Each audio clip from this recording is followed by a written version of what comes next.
Welcome to the Ending Sexploitation podcast, where we decode sexual harm and provide you with active solutions. I'm your host, Elly McNamara.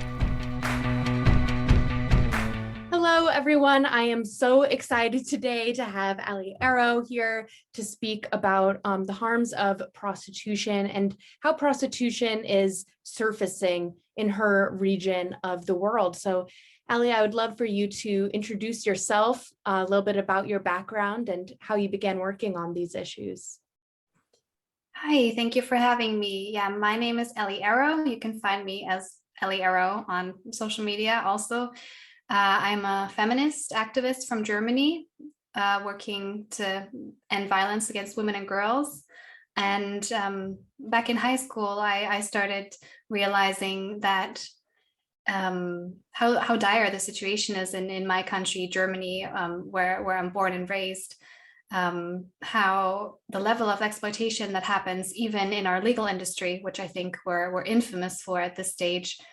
And it's one of those issues, once you've looked into it and you wake up to it, it doesn't really let go of you. And I sort of caught fire for it and started to get to know other activists around this issue, social workers, survivors, obviously, because as many other issues like child abuse and domestic violence, it feels so huge and overwhelming. But once you're in the movement and you can see things moving and you meet people who make changes, you realize you don't have to be passive in the face of this horror. And now most of my work is I sort of found my calling as part of this movement, doing media pieces, blogging, and then videos. I'm also on YouTube, telling the world about the German model, which, in my opinion, nobody should emulate, and why exactly it's failing, and why prostitution is not a job like any other, but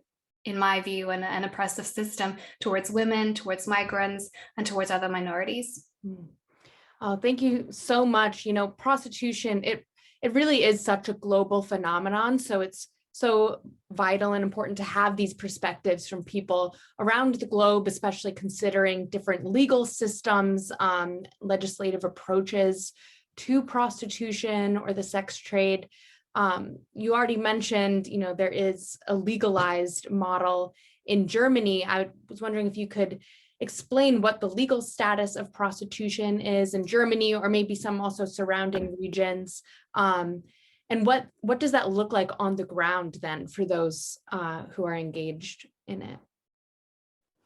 Yes, so prostitution is legal in Germany and really has been throughout history for hundreds of years. And it's just a question of how much regulation the state puts on it. It's quite similar in our neighboring countries like Switzerland or Austria. So does the state, for example, do mandatory STI checks on women? Does it offer support services, yes or no? Does it have no-go zones for prostitution, which exist? So it's the complication with legalization is that it is legal to buy sex, it is legal to operate a brothel or an escort service, it is legal to sell, but there's a lot of ifs and buts around it. There's still a lot of ways that women end up being treated not as victims of an exploitative system, but as black market workers. It doesn't actually fully decriminalize the seller, I think is very important to know. But people imagine with legalization come all these protections. Now women they're not criminals, or at least not all the time. So if harm is done to them, they can go complain about it and things will get better and violence will stop. And this is not the case at all. There's very many means that the sex trade has to keep women quiet other than just the law. There's still a lot of organized crime, because what legalization does, it narrows the definition of pimping. It's now harder for victims actually in court to prove that they were trafficked or pimped. It gives more legal leeway to these criminal organizations who, through threats, intimidation, loan shark operations, keep victims quiet. A lot of the women in the German sex trade, we know, other than in the trafficking, are driven into it by poverty. The statistics are completely clear. There are more women from Romania selling sex here than we have German women, right? Followed by Bulgaria, Hungary, North Africa, various poor regions of the world. The Roma minority is overrepresented here. These are some of the most marginalized and poorest people of Europe. Some of these women have had so little access to just basic education that they can't read or write. And our law assumes the average woman has all this agency, like we hear this word a lot, agency, choice, etc. And if she's got trouble, she'll just go tell someone. Well, how should these migrant women who don't speak the language, don't know their rights, are often being circled by criminal actors, how are they supposed to enforce their rights? It's in Germany, we are struggling to even make men, just use condoms. And we're not even talking about other abuses like the severe presence of illegal drug use in brothels. That's very dangerous for women, for their health, their safety, etc., but which they need to cope with the reality, the extreme brutal practices that are legal. In Germany, we even have pregnant women in brothels, pregnancy as a fetish for sex buyers. Now, there's a lot of disturbing stuff around this, but legalization has this positive image abroad, but once you look into it, then you see that pimps and johns get away with an extreme amount of violence. A lot of what they do is just straight up legal. The woman is assumed to be consenting, and she isn't really in a place to shout that, yeah, the situation is otherwise. Wow, it's so powerful to hear from those who are on the ground. Yeah, and it's interesting. Some of the things you said remind me of some things happening in America, where we're a largely prohibition criminalized system, but we have a few pockets of legalized counties in Nevada. There's a couple counties with legal brothels, but there was a survey there that found that at least 90% of prostitution in Nevada actually occurred outside of the legal brothel system. So it sounds somewhat similar to what you're seeing there, is that, okay, so there might be this market that supposedly has a version of restrictions, regulations, or some kind of safety net, whether that's true in practice or not. But even those safety nets, whatever that might be, doesn't actually apply to the majority of the system. That's really interesting that that's happening, it seems, in many places. Mm-hmm. And did you find similar things? I know you mentioned there are some other regions around you. I think you mentioned Austria prior, have some similar approaches to Germany. Mm-hmm. Yes, so all of these countries would be described as legalization, but these are slightly different laws. It's slightly a patchwork situation depending on what region you're in. In Germany, it's even different whether you're in Berlin or you're in the south in Munich, on how strict they are in enforcing various aspects of the law. Austria, for example, has these mandatory SDI tests that it does, I think, every 2 weeks. Women in legal brothels are tested. This again looks very good, supposed to protect them. What it does is, as soon as a woman is found ill, then she's no longer allowed to sell, but she's not actually given the support that she needs. A lot of the time, women who are found to have AIDS, for example, or other incurable diseases are literally deported from the country. So this is still happening, which is why it sends the message to the Johns who come to the brothel: this is a clean brothel, it's legal, you're not going to get sick here, but it doesn't actually benefit the women. We see that throughout legalization, it works in the interests of the buyers and the profiteers, and but still keeps hurting and neglecting women. There's also the aspect that many people like to talk about: adult prostitution and adult sex work is something utterly different from trafficking and child abuse. But we have a lot of statistics and evidence to show us that adult sexual exploitation or prostitution is intimately connected with child abuse, commercial and non-commercial. So in these various regions, a third to a half of women enter the sex trade when they're underage. So she may have been 16, now she's 18. Is that really a true choice? But worse than that, in Switzerland, for example, until 2013, in Germany was until 2008, it was actually legal to profit off and purchase access to the bodies of 16 to 17-year-old teenagers. And it's actually still legal in Switzerland to buy sex, if that's what you want to call it, as a 16 and 17-year-old boy. So legalization looks like it creates this, all these protections, but actually there's so many holes in that system, even to the point of harming minors. And of course, as survivors tell us, it's much easier to groom someone into the sex trade and say, look, on your 18th birthday, this is a normal job. This is something that pimps have said to their victims. It's a normal job, a job like any other. You don't need to have any hangups. Just come with me to the brothel and we can go and pay off my gambling debts or whatever the situation is. And you can really help me and really build a future for yourself. And depressingly, the media is complicit in a lot of this. It loves to show us these mini documentaries and interviews with women who purport to have a positive experience of the sex trade, while victims are presented as, again, something utterly separate and these individual depressing stories that don't really tell us anything about the system. But as I just mentioned, if you look closer at the laws, what a horrific oversight that at least the minimum age, it wasn't set to 18. Like, how was this not an international children's rights scandal? I don't understand. Oh, absolutely. And it's interesting that you also mentioned, that pimps are still involved, because I think many might assume, well, in a legalized system, there wouldn't be any need for pimps, but that's not what you're seeing.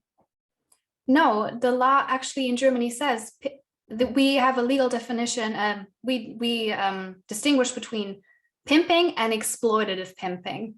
It's just very complex legally. So it is legal. People need to understand this. Legalization, it's legal to profit off of the prostitution of somebody else. I can be their bookkeeper or the brothel owner or the escort agency owner. There's a variety of people who may circle around the individual selling sex. And it's up to them to prove in court that if I'm the person profiting, was overreaching. For example, if I took too much money, but again, there's rarely a paper trail. We know that this industry is mostly pays in cash for a variety of reasons. That the John doesn't want to have it in his bank statement that he went to the brothel, because a lot of time he's married. Or the organized crime is very happy to launder money. And so there's no paper trail. So how is the victim supposed to prove, oh, actually, they were taking too much money off of me, so I do meet the legal requirements of trafficking? It's really, really frustrating for victims to prove that they were exploited. And because this exploitative pimping legal statute is so limited, and so many factors have to come together. Just an evidence of having been beaten, that may be a crime as in domestic violence, but it doesn't necessarily yet mean trafficking. It's up to the victim to prove in court that he or she truly had no chance of escaping the brothel, had no chance if there was ever an opportunity to walk away. So it's quite possible that a human trafficking victim would be allowed to go to the supermarket next door from the brothel. That they would be allowed to leave on occasion with the expectation that they'll come back and work off their debt, etc. But these could be used as evidence in court that the victim actually had a chance to run away but didn't, and then they will lose their case. We have these kinds of horrible cases, aside from the fact that the police tell us every year, and from the criminal bureau, the Bureau of Criminal Investigation tells us every year that a lot of their investigations lead nowhere. The police start investigating, they start collecting evidence, and then there's no paper trail. There is some evidence that the woman had a little bit of control over her situation, and it doesn't meet the legal standard. And then people like to point at Germany and say, look, there aren't that many cases of trafficking. Well, have you looked at all the investigations that went nowhere? All the victims who are telling you that they lost before things even really got started? That's the situation with legalization. It very much protects organized crime.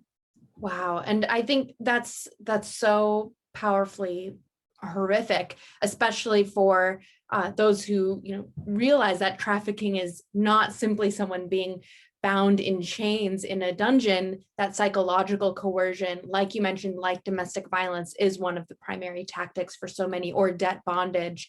I mean, that would be akin to saying, like, a woman or a partner could not assert that they were in a domestic violence relationship if they ever, I don't know, went to the grocery store, or if they ever made dinner for that person. Then the court would say, oh, well, you made that person dinner, so you must have been okay with the relationship. I mean, that's just, maybe that's a poor analogy, but that's really shocking. Yeah, how much this legalized model then is actually decreasing the ability, it's increasing sexual exploitation in the sex trade in general, because the sex trade has grown so much, but also decreasing the visibility of trafficking itself in so many ways. Wow. I want to add one more thing that's important for people to know. With legalization, there is no immediate criminalization of the John if he makes use of a trafficked person. Like, in my opinion, if a John is exploiting addiction or poverty or trauma, that's already abuse, but I'm not talking about trafficking, so being forced by another person or a group of people. Until 2017, it was not a crime in Germany for the John to pay a trafficked person to, in my opinion, abuse them. And it has been criminalized since, but again, it's very difficult to prove in court. Did he know? So, but this comes from the perspective that prostitution is a job, is labor like any other. So, for example, we know that trafficking happens in nail salons. So if I walk into a nail salon and I get my nails done, if it turns out that this nail salon had trafficking, I, as the customer, am not liable, because how would I know? And we pretend that the John going to the brothel is the same thing, when I like to remind people what prostitution actually is. It is a sexual act. It's getting very, very close to a person, touching them, being inside their body. And we're telling men, you can do all these extremely intimate, delicate things, and it's not your job to look at what's her situation, what is she struggling with, is she forced maybe? And well, like I said, until 2017, but since we haven't had many prosecutions in this area, because it's still very hard to prove, how would he know? What counts as evidence that he should have been able to tell? And as I mentioned, a lot of my work is around this group of men, the Johns, and they themselves report, both in studies and in anonymous online forums, that they do see evidence of trafficking all the time. They see women who are scared or crying or have bruising, who are sometimes ill, or they even meet and encounter the pimps themselves in the brothels. And a lot of the time, just don't feel responsible. It's the responsibility of the state and their legalized system to clean up, or the responsibility of the brothel owner. The John does not feel responsible. He's just a customer getting an experience, and that's where his responsibilities end. And that attitude hasn't changed despite a little adjustment in the law. Could you maybe explain a bit more about your work on these John forums, the sex buyer forums, and just a bit more about that for those who might not be familiar? So I've looked at forums from many, many different countries. I do presume people can look these up in their own country. They exist globally.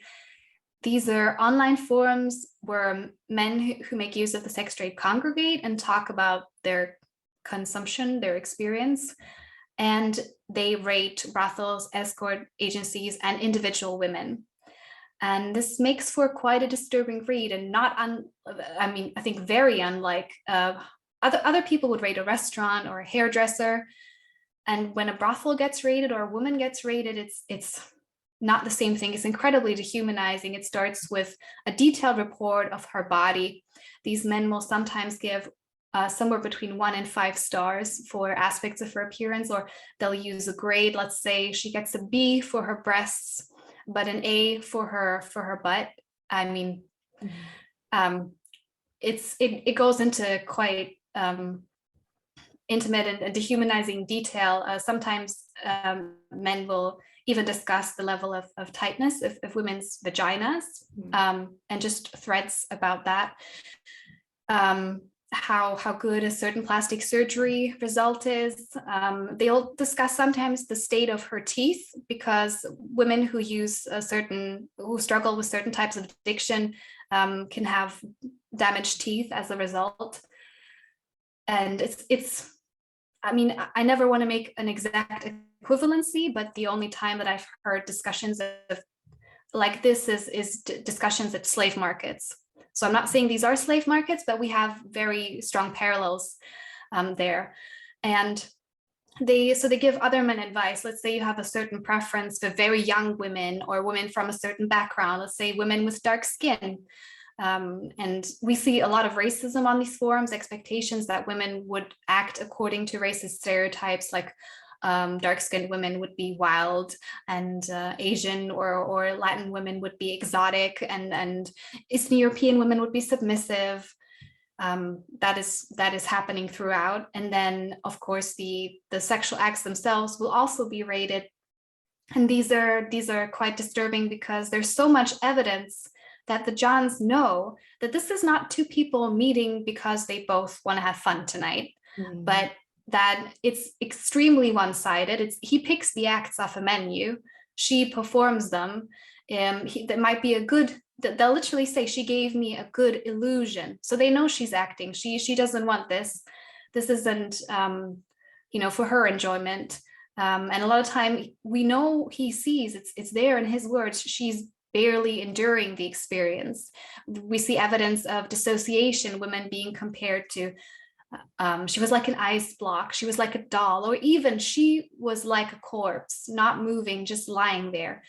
I find these kinds of reports repeatedly. And of course, this is a distressing read, but I think it's helpful, as awful as it is, helpful to demystify the sex trade, to make it very concrete and real. We talk about sex work and services and all this abstract language, and that makes it very, very real.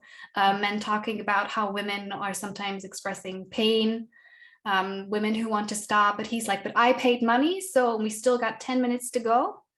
If it's a service, then as a customer, he has a reasonable expectation. They'll go for the time that he paid. And that's how men act, and how that turns into really awful casual cruelty is very, very, visible in these reports. Yeah, it just paints such a clear picture of the harms of the capitalization of, the human body in sex in this way, the commodification, turning it into a marketplace. I think it's so helpful to see these examples, like you said, not using nuance or vague terminology, but realizing what does happen when that is a marketplace, and where consent to maybe a certain act or consent to a certain form of aggression is a matter of customer service instead of mutual benefit or mutual enthusiasm.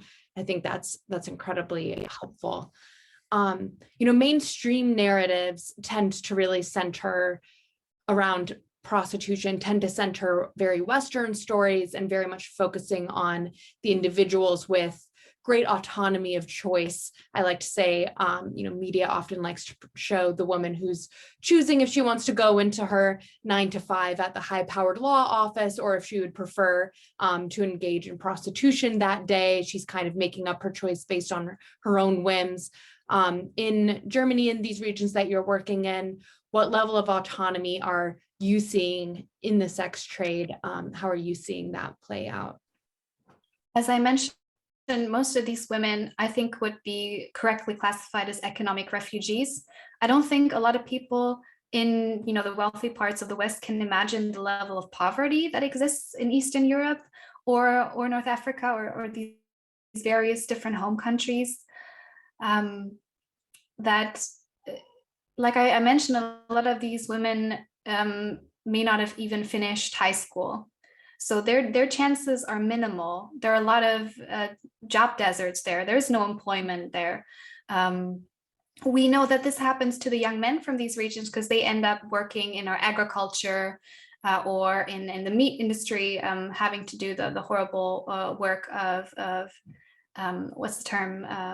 A butcher, somebody who in the meat factories. We know that this is traumatizing work, actually, and people like to point to this and say, look, exploitation happens there too.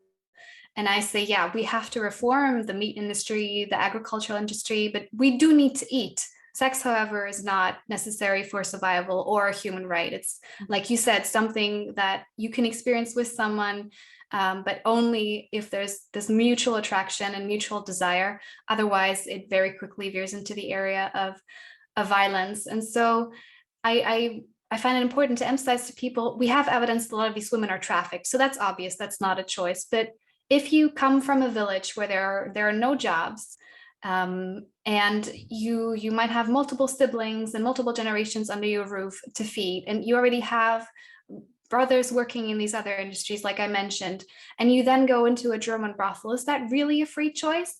Because the moment she says, I am actually this work or this situation is destroying me, she wants to come home, she's stuck because that family is still relying on her money. Now, I know that the solutions there are very difficult. We have to empower these regions and put them like, how are we going to change the economic systems there? I understand that's very difficult. But what a lot of the feminists and the activists, the human rights activists from these regions are saying, we are sacrificing our young women so that we can eat, so that we have food and heat. But these women are coming back a lot of the time mentally and physically destroyed. This is too high a price to pay for a temporary relief on this extreme poverty. But I also find it important to emphasize, people like to say, but if she's German or Swiss or Austrian, if she's local, then that's a choice, right? And I've met many survivors. First of all, poverty does still exist here. People like to pretend it doesn't, but it does. We still have people who are cut off from their parents, or who end up homeless, or struggling with addiction or severe mental health issues. The statistics on this are clear. Also, we have a study from our family ministry that the majority of German women too in the sex trade are survivors of sexual abuse, who learned in their youth or young adulthood that they exist to be sexually used by others. If I have that image of myself, that my boundaries don't matter, my safety doesn't matter, I don't matter as a person, and I will only be seen as a sexual object, and I might as well be paid for it, that isn't really a free choice either. Mm-hmm. And finally, there's maybe this small number of women who do actually make a choice, but even for them, I've encountered a lot of women who say, I was one of those. I thought it'd be a good opportunity for a short amount of time. These women aren't safe from the dehumanization or violence either. They too report things like being suddenly choked during the act by a John, these traumatic experiences, because this industry doesn't exist because of women's individual choices, but because of the systems we live in, where a lot of men still think women exist to sexually serve them, and the governments don't provide enough protection, and in fact are quite happy to tax these economic refugees and survivors of abuse. And so, yeah, I think the discussion, if we want to have a discussion about choice, it should be about the choice of the powerful. The John doesn't have to go to the brothel. He does it because it's so easy, and he socialized into it, fair enough. But we did see during the COVID pandemic, a lot of these men stopped because they wanted to protect their own health. So they can stop. They proved it to us. They can stop, and they will not fall apart or get ill or sick or die. This industry is not necessary for men's survival, but ending it is very important for the survival of women and other marginalized groups. Very well said. Just briefly, have you seen any evidence of increase of Ukrainian refugees showing up in the sex trade in the brothels in Germany? Yes, there's evidence that this is happening. There's been various official organizations, NGOs, government that has given a warning about this. To be fair, this is happening across Europe. It's not necessarily unique to Germany. But if we look at Sweden, for example, we see that there have already been multiple arrests made of perpetrators who were trying to target war refugees, women and children, and young men also. And while in Germany, we have the situation, basically, we'll see in a few months or a few years when the first survivors are reporting back to us. Mm-hmm. We have more of it. Let's wait for the victims to come to us. I think we have a very depressingly passive reaction to this, little bit of warning to potentially vulnerable individuals, but because, as I mentioned, because it's so difficult to prove that somebody was trafficked, in Germany, if we do find a Ukrainian refugee in a brothel, she is assumed to be consenting until she can prove otherwise. That's our situation. While a reaction in Sweden, for example, will be, well, this is probably an exploitative situation. Let's offer her services and take a good look at who brought her here. Mm-hmm. Yeah, that's very similar. I think in many European countries are seeing that influx. Yeah, so that's quite interesting.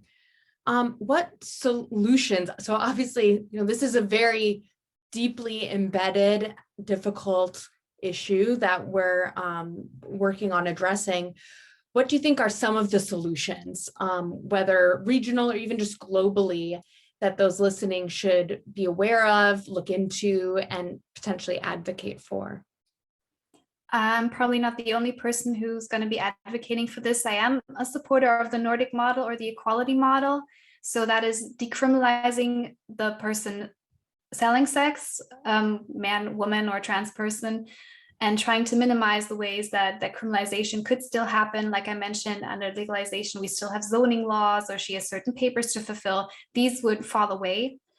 Although it remains tricky, the question around migration and who has a right to stay in the country. But I think we have a better case of arguing that these are people who need protection and services, and not immediate deportation if we view them as victims of an exploitative system rather than just workers making their individual life choices.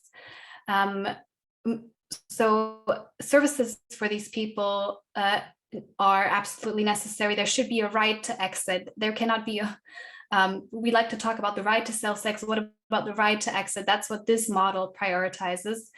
We currently have services in Germany, but they are more about helping women to be better sex sellers rather than actually leave the industry.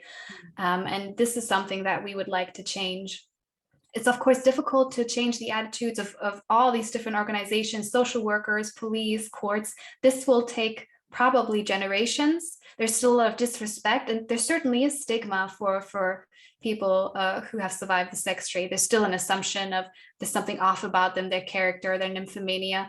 This doesn't immediately go away, but this should be part of the model, changing people's perspective of the seller, and instead moving the stigma over to the buyer.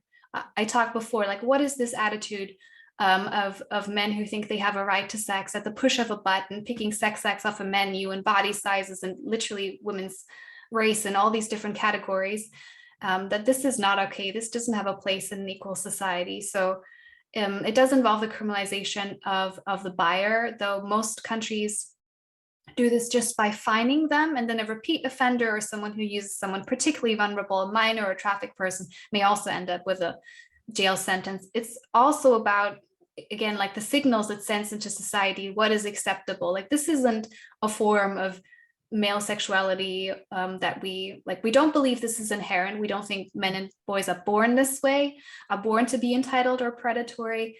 They can be respectful, mutual, attentive. I think it's actually a model that's quite optimistic about men. And lastly, it has no tolerance for pimping and sex trade profiteers. Currently, these, like I mentioned, proliferate throughout the country. They are able to form their own lobbying organizations. They are present in the media and like to boast about, I have the most ethical brothel. We even have an in-house gynecologist. Look at all these great services to women. And then a few years and months later, they're busted for trafficking. This has happened so many times. It's ridiculous that this group of people is under suspicion per se, and we broaden the definition so that victims have a better chance of getting justice, and also that this will scare away other criminal organizations from setting up shop in Germany. And now, of course, we do know that, for example, that some of these groups moved out of Sweden or Norway or Iceland, and they will move to other countries. So this is why, of course, this model doesn't work if it just exists in one location. This has to be a global effort. But the same is true for other types of crime. The same is true for child trafficking and all these different cross-border crimes. Yeah, we do need international cooperation on this, like I mentioned, to support the economies where most of these victims come from. I mean, Germany is part of the EU, and I think we owe it to Romania and Bulgaria to stop taking tax money from these young women and some young men, and instead invest in these regions. And at the end, everyone will benefit with the decrease in organized crime, the decrease in sexual entitlement and violence.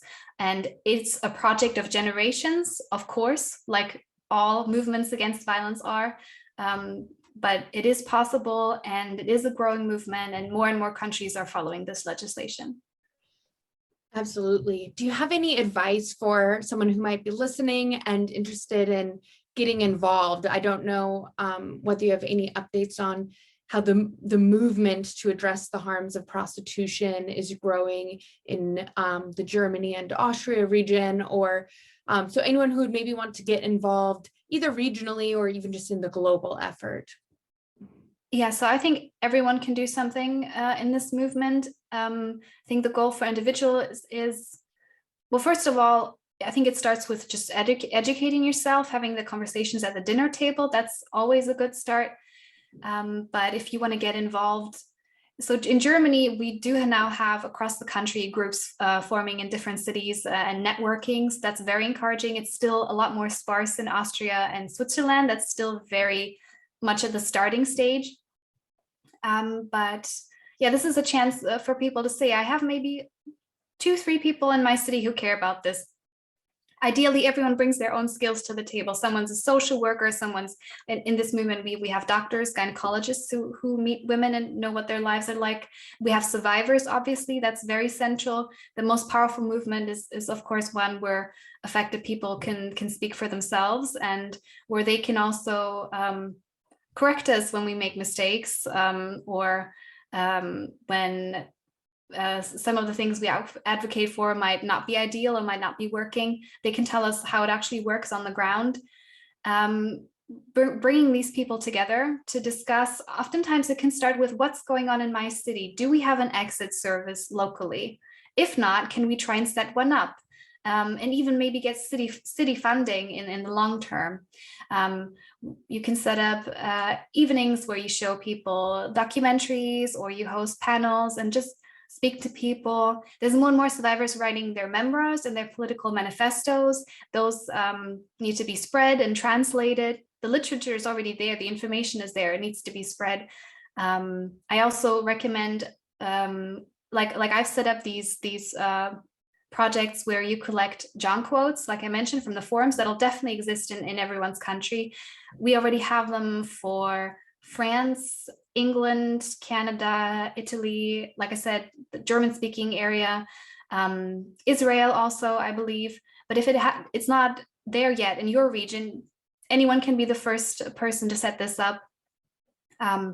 It's a little bit of, it is somewhat grueling, of course, to read this stuff, but I can say from personal experience, it has an impact.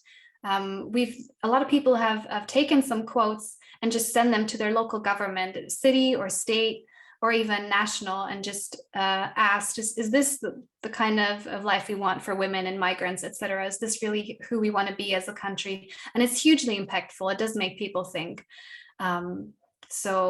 And yeah, there's already a global network that people can plug into and get advice from and get started. There's so many things to do on every scale. Oh, thank you so much, Ellie, for all of your important work and for sharing so powerfully with us today. I guess just if there's any parting thought that you have, or where people can follow your work online, I'm sure they would all love to. Yes, so you can find me as Elly Arrow, so like this arrow, the arrow from the bow. If you find me on Twitter, I have a link tree, and there you'll find everything else, including links to the German sex trade survivor organization, Netzwerk Ella. So I'm personally not a survivor, but well, I believe prostitution affects everyone in society, especially women and girls, and how men perceive us. And as a German woman, I've been asked and harassed to sell sex before, and that's quite a common experience. So I think we're all in this together, but still it's important to listen to survivors. And I have a blog, multiple blogs related to that, linked there. And all of this is translated into English. So I've made the effort to translate all of my work so that's accessible to the international community, and a lot of the survivor texts have been translated as well. I highly recommend reading them. So whenever anyone asks, isn't Germany some kind of pioneer and this great model and how to treat prostitution, there's lots and lots of material to send them to reconsider. Wonderful. Thank you so much for everything. And I encourage everyone to go follow her. Thank you.